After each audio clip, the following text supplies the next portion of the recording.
senza fare i conti con i localismi che spesso si trovano nelle regioni. E adesso passo la parola al signor Sindaco che ci racconterà da par suo quello che ha potuto fare. Ma buongiorno e grazie dell'invito, e credo che la relazione di Francesco Vallerani sia stata abbastanza, direi, omnicomprensiva di quella che è la situazione e soprattutto quello che in qualche modo dovrebbe spingerci a fare qualche cosa. Il titolo del mio intervento dovrebbe essere "Che cosa si può fare?". Io partirei invece dal che cosa si deve fare, perché è necessario fare un passaggio di verbo. Io penso che oggi noi non abbiamo più una scelta tra una strada ed un'altra, noi abbiamo un obbligo a percorrere un unico nuovo modo di amministrare le cose, di vivere i nostri territori e di governarli. Alcuni dati del nostro paese. Uno studio del Politecnico, dell'INU e di Legambiente ha calcolato che nel 2010 abbiamo consumato nel nostro paese 500 km quadrati. 500 km quadrati sono un'area 50 km per 10 in un anno, coperta dal cemento, da infrastrutture, centri commerciali, villette. E sono numeri che apparentemente sono, no, astratti. L'Italia quanti chilometri quadrati? È una delle prime cose che si insegnano, credo, a scuola ai bambini, alle elementari. L'Italia sono 300.000 km quadrati. Ecco, in un anno 500 di quei 300.000 sono stati coperti. E sono 500 km del nostro territorio spesso non fatti di pietraie. Sono 500 km in gran parte di terreno fertile, perché per costruire un bel centro commerciale o una bella schiera di villette è sempre preferibile andare dove la terra è morbida, dove la terra è facile da consumare, dove la terra è pianeggiante e quindi è facilmente irrigabile, dove la terra ha un valore. In Lombardia perdiamo 13 ettari al giorno di terra, 13 ettari. E quindi è davvero una questione di matematica. E se la politica fosse gestita come una famiglia, se tutte le città fossero gestite come una famiglia, ad un certo punto il capofamiglia deve prendere atto del fatto che sta terminando il proprio patrimonio.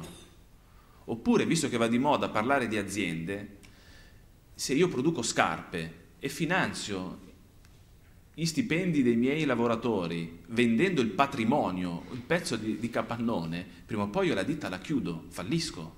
Questo è quello che sta succedendo nel nostro paese. Consumiamo terra per finanziare il riscaldamento delle nostre scuole materne, consumiamo terra per pagare le maestre, stiamo finanziando il nostro benessere o benavere, come diceva prima benissimo Francesco, con la svendita di qualcosa che non è ripetibile, che non è riproducibile. Non si può coltivare su nulla che non sia terra. So che ci sono dei ragazzi dell'ITAS.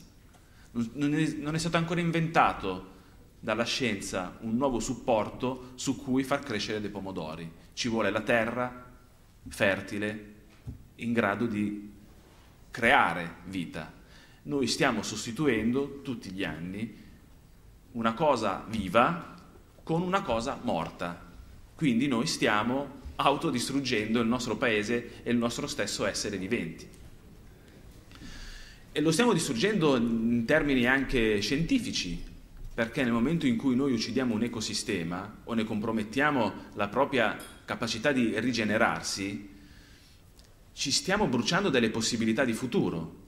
Quanti di voi nell'ultimo anno hanno utilizzato antibiotici? Sulle mani, vediamo quanti. Antibiotici. Antibiotici, nessuno, cioè, siete tutti sani? Antibiotici, tutti, no? Ecco, l'antibiotico, da dove arriva l'antibiotico? L'antibiotico nasce da una muffa, no? Fleming. E la muffa è biodiversità. E quando c'era la muffa, prima che si scoprisse l'antibiotico, non si sapeva che quella muffa poteva salvare vite umane. Noi oggi stiamo uccidendo la biodiversità e non sappiamo se stiamo pregiudicando possibilità di cura anche per il futuro. Sembra una sciocchezza, ma non lo è. E uccidere un ecosistema e compromettere la biodiversità è facilissimo. Io sono sindaco di un comune nel Parco del Ticino, una delle 6 riserve tutelate dalla biosfera, tutelate dall'UNESCO. E in questa riserva tutelata dall'UNESCO, della biosfera, del programma Mene Biosphere, vogliono costruire autostrade, vogliono realizzare la terza pista di Malpensa, vogliono uccidere la biodiversità nella riserva della biosfera. E non è che è arrivato un extraterrestre a decidere di ucciderla, questa nostra biodiversità, è una decisione nostra. Alla fine la pianificazione urbanistica la facciamo noi, perché i piani regolatori sono votati dai consigli comunali e i consigli comunali non sono calati dall'alto con decreto del Presidente del Consiglio dei Ministri. I consigli comunali sono eletti dai cittadini sulla base di liste che vengono presentate all'atto di indizione dei comizi elettorali. Questo è il processo democratico che porta alla distruzione della biodiversità. Ho semplificato, però è così. Articolo 9 della Costituzione. È stato ribadito più volte negli ultimi tempi l'importanza di questo articolo, che è fondamentale, che nasce anche dal movimento della resistenza nel nostro paese. Giorgio Bocca, se avete occasione di vedere un bellissimo filmato, Languedoc, Giorgio Bocca in una delle sue ultime testimonianze raccontava come durante la resistenza i partigiani traevano spirito dal paesaggio, traevano voglia di ricostruire il paese per assegnare poi al paesaggio il valore di bene comune, e l'articolo 9 nasce in quelle montagne. E l'articolo 9 non usa dei verbi semplici, dice: la Repubblica tutela il paesaggio, il patrimonio storico e artistico della nazione. Tutela, non dice cerca di mettere in campo mitigazioni ambientali e nel frattempo facciamo un capannone perché dobbiamo creare crescita, sviluppo, competitività. No, dice tutela il paesaggio e il patrimonio storico e artistico della nazione. Articolo 9. Ma ne voglio ricordare un altro dell'articolo, l'articolo 41. Si dà per scontato che l'economia debba crescere, andare veloce, sempre con i treni. L'articolo 41 dice che l'iniziativa imprenditoriale, che l'impresa è libera nel nostro paese, ma va portata avanti nel rispetto dell'utilità sociale, della dignità della persona, della salute, della sicurezza. Ultimamente si dice che per risollevare il nostro paese dalle perfide sorti in cui ci siamo imbucati bisogna tagliare l'articolo 41 lasciando in vita soltanto il primo pezzo, ovvero fate ciò che volete, a prescindere dalla sicurezza e dalla dignità della persona e dell'utilità sociale. 2 settimane fa ero a Fabriano. A Fabriano c'è un ITAS molto importante, è l'unico della provincia di Ancona ed è in pieno centro. Quindi la città di Fabriano è una bella cittadina con un ITAS, un istituto tecnico agrario come il vostro, che negli ultimi anni si è visto sottrarre terra. Quindi l'ITAS, che dovrebbe avere a disposizione terra per poter studiare, imparare, sottratto pezzo per pezzo, sono passati da 16 ettari a 8 ettari e ne vogliono togliere altri 3 o 4, gli viene sottratto dal comune, quindi dai cittadini eletti da altri cittadini che hanno deciso che l'ITAS non è prioritario per quel comune, non è prioritario per la provincia, perché poi il progetto è un progetto che va avanti in base ad un piano regolatore. Quindi non siamo più nel campo di che cosa si può fare per cercare di convincere qualcun altro. Siamo arrivati al punto in cui dobbiamo domandarci tutti noi che cosa si deve fare e credo che bisogna farlo forse in prima persona.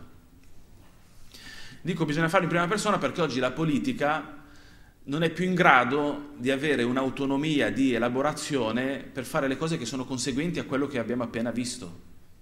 Se uno qualsiasi dei segretari nazionali dei partiti esistenti ascoltasse la relazione che ha appena fatto Francesco Vallerani, il giorno dopo farebbe un comunicato, stilerebbe una tesi politica da presentare al proprio congresso di partito e dicesse cari compagni o cari amici o cari, non so come si chiamano gli iscritti alla Lega Nord, non lo so, comunque cari padani, vista la situazione, visto, dobbiamo smettere di consumare territorio, dobbiamo smettere di cementificare, dobbiamo incominciare a essere conseguenti a quelle che sono i nostri valori, perché credo che tutti si pongano il valore chiunque oggi, qualsiasi politico, si mette in bocca le parole di dobbiamo farlo per i nostri figli, dobbiamo salvare l'Italia, salvare le generazioni future, farlo per il bene comune, no? E poi però piani regolatori che vanno in una certa direzione. Alta velocità invece della lentezza e del prodotto tipico locale. Apro una piccola parentesi. Spesso si va ai convegni di Carlin Petrini, ci vanno tantissimo i segretari nazionali dei partiti.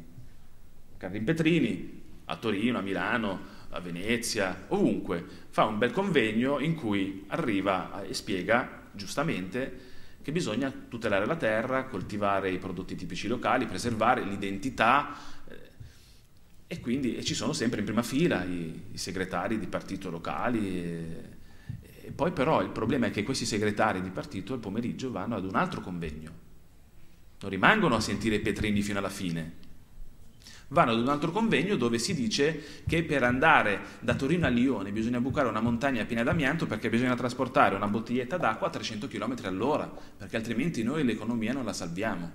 E poi ovviamente, già che ci siamo, facciamo in modo che assieme a queste grandi opere ci siano anche dei raccordi, delle opere compranari, così ci saranno nuovi capannoni, perché così noi cresciamo, no? Il PIL, prodotto interno lordo, il PIL che voi sentite sempre in televisione, magari ve lo insegnano anche a calcolare nel corso di economia, comprende i capannoni che abbiamo visto prima, comprende la grande diga alle fontane del Piave.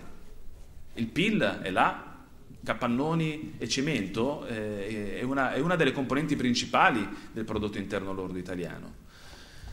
E quindi che cosa si deve fare? Bisogna fare quello che non abbiamo fatto soltanto noi a Cassinetta di Lugagnano. Io non ho nessuna slide perché vi dovrei proiettare una slide bianca. Noi abbiamo adottato un piano regolatore che dice basta consumo di territorio.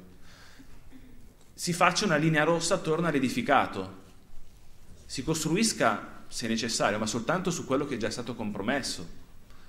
E non si vada anche in altezza, perché c'è un altro mito che ci sta per essere, anzi c'è già stato venduto, no? I grattacieli, bisogna andare in altezza, non consumiamo territorio, andiamo in altezza.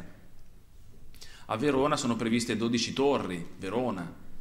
A Torino sono previste torri che devono essere più alte della Mole, perché dà fastidio vedere uno dei panorami, dei paesaggi più belli che da Torino si affacciano su un arco alpino a 270 gradi. E quindi bisogna andare in altezza, perché comunque cosa facciamo? Stiamo fermi, non andiamo da nessuna parte. Ma questa è un'intossicazione soprattutto della politica. L'ANCE, l'Associazione Nazionale Costruttori, non perde occasione per dire che sono stati perduti, l'ANCE e anche la Fillea CGIL, che sono stati perduti 350.000 posti di lavoro nel settore dell'edilizia. Ad alcuni convegni a cui ho partecipato si è ragionato attorno alla ricerca come recuperiamo questi 350.000 posti di lavoro che sono stati perduti, ma quasi nessuno dei tecnici e di chi ha a cuore le sorti reali dell'economia immagina di dover costruire ancora per poter recuperare quei 350.000 posti di lavoro. In Italia abbiamo 2 milioni di case sfitte.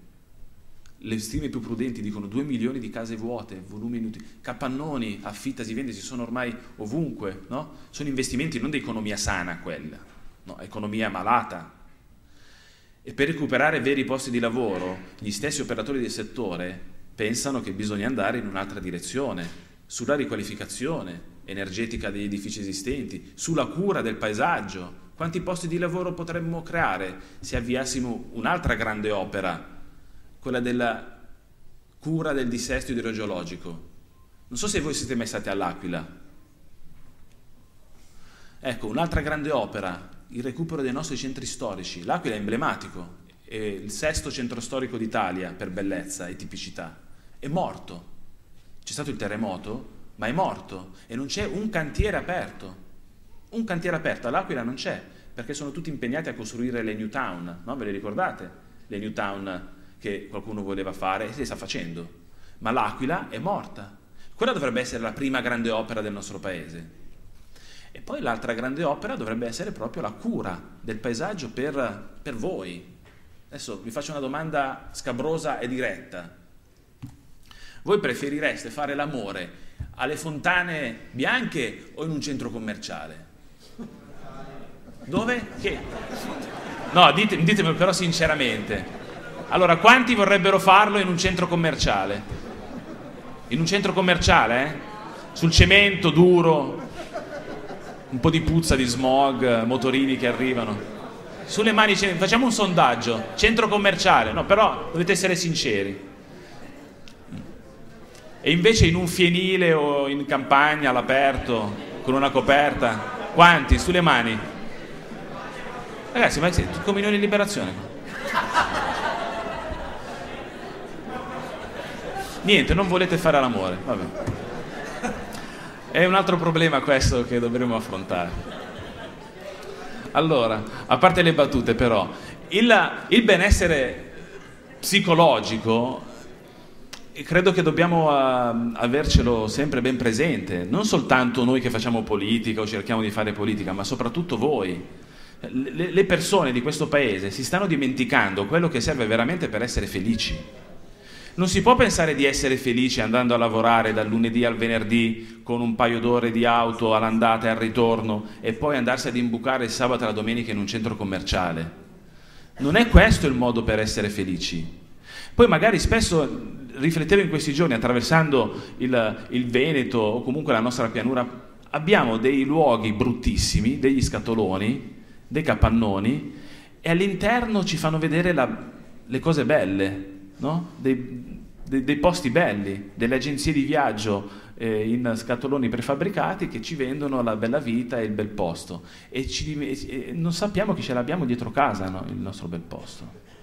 E allora deve nascere un po' di indignazione perché ci stanno privando di qualcosa che non sarà più a nostra disposizione.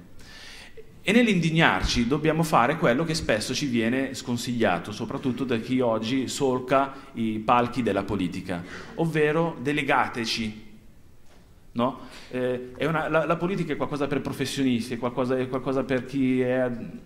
E quindi ci facciamo noi le liste, voi non vi preoccupate, fidatevi, è una cosa per tecnici, il piano regolatore, tutte queste formule, voi non... fidatevi di noi. Ecco, non bisogna più fidarsi. E spesso a partire dai territori, dal basso, da chi studia, ci sono tutte le soluzioni per risolvere le questioni che vengono proposte come irrisolvibili dalla politica oggi in Italia. La tenuta dei conti di un comune non può reggere andando avanti a fare cassa con il territorio.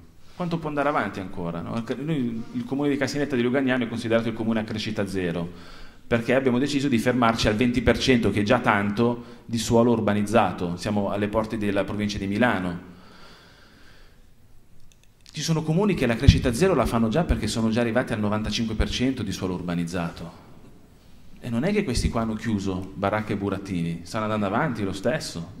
Hanno ucciso il territorio, stanno andando avanti e non hanno più nulla da consumare. Cesano Boscone, Corsico, Sesto San Giovanni, tutti i comuni della cintura milanese, ma anche attorno a Torino, ormai sono delle città uniche, continue, no? Lo sprawl, si passa da un comune all'altro senza neanche rendersene conto.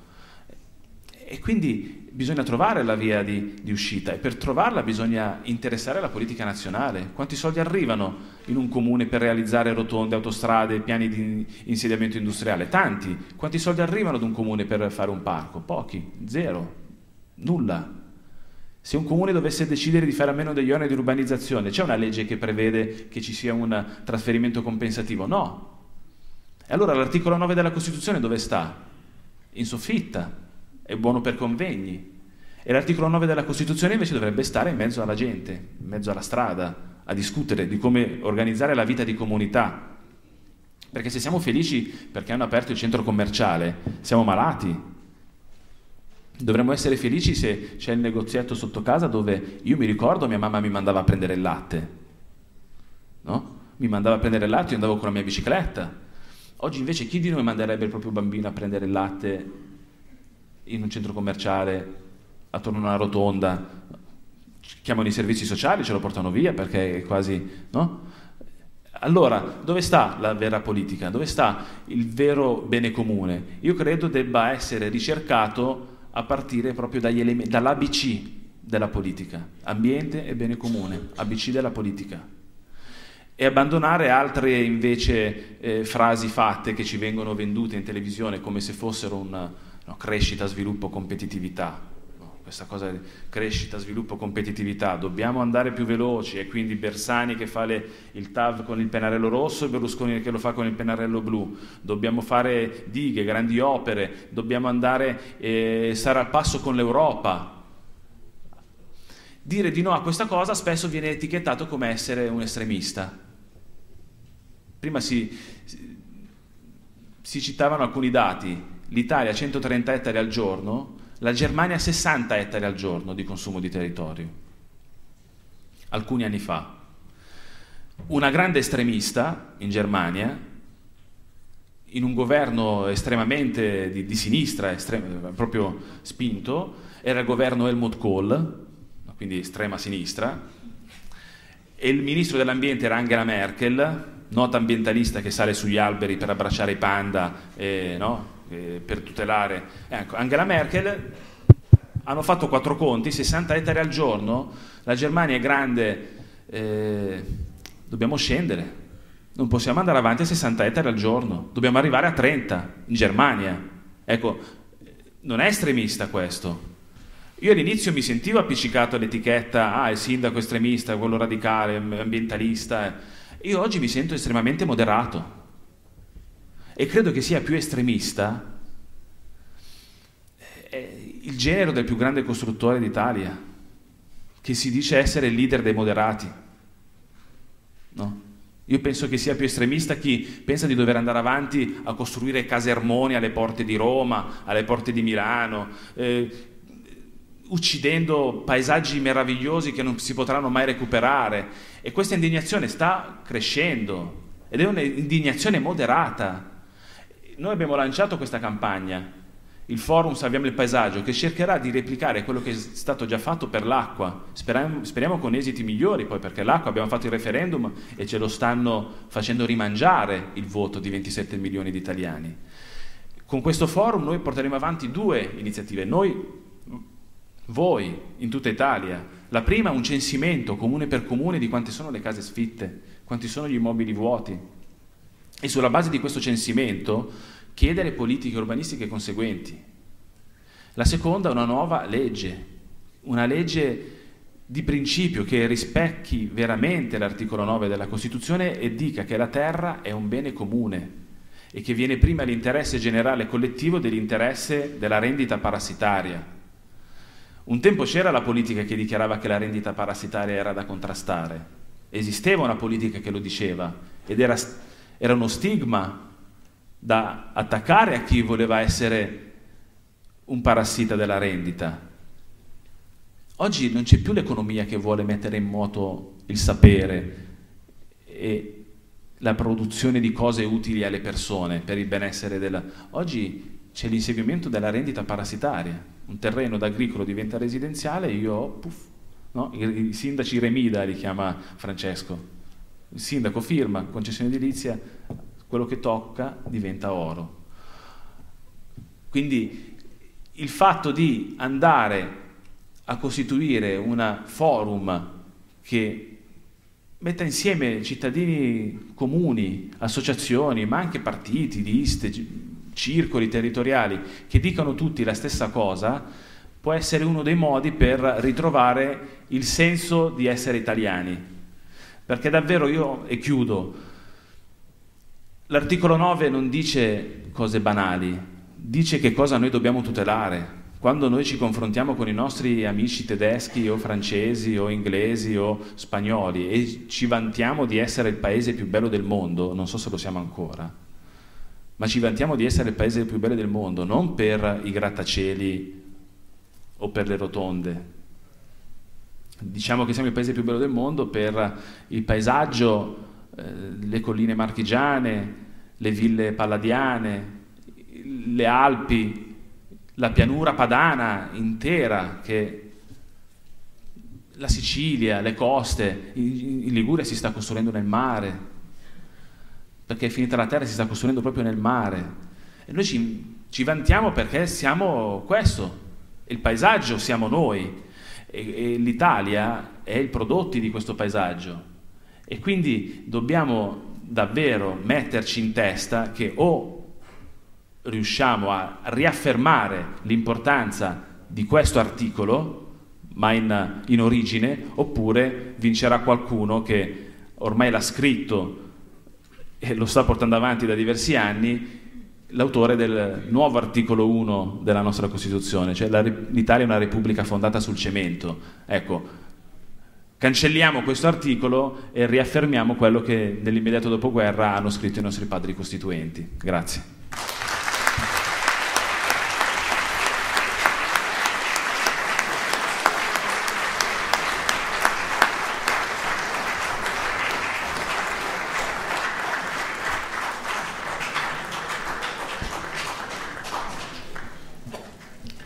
Ringrazio Guerra moltissimo. Io mi considero comunque non moderato, voglio essere estremista. Troppi anni che faccio queste battaglie, che la mia associazione fa queste battaglie, per cui è bene essere veramente estremisti.